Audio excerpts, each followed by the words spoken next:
How many of us are walking around with mountains in our lives? Not literal ones, but those massive, unmovable problems.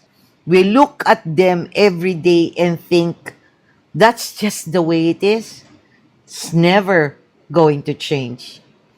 We pray about it once, twice, and when nothing happens, we assume God said no. And we just learn to live in the mountain's shadow. But what if the problem isn't the mountain's size, but the quality of our faith? See, many of us pray hard. We pray long. We even fast and cry out to God for a miracle.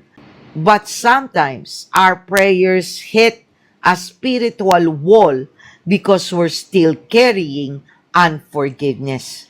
You cannot ask God to move your mountains if you're still nursing grudges in your heart. Faith isn't just believing God can. It is trusting Him enough to let go of what's blocking His grace. This passage moves from a symbol of judgment to a revolutionary teaching on the power and prerequisites of genuine faith. Number one, faith is a force, not just a feeling. Number two, unforgiveness is a faith blocker.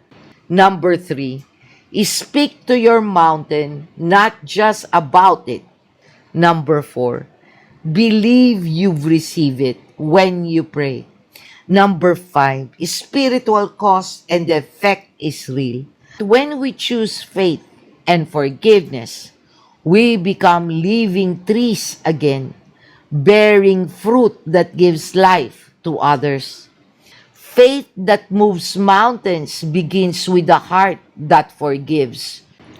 Don't just pray for miracles, live like one.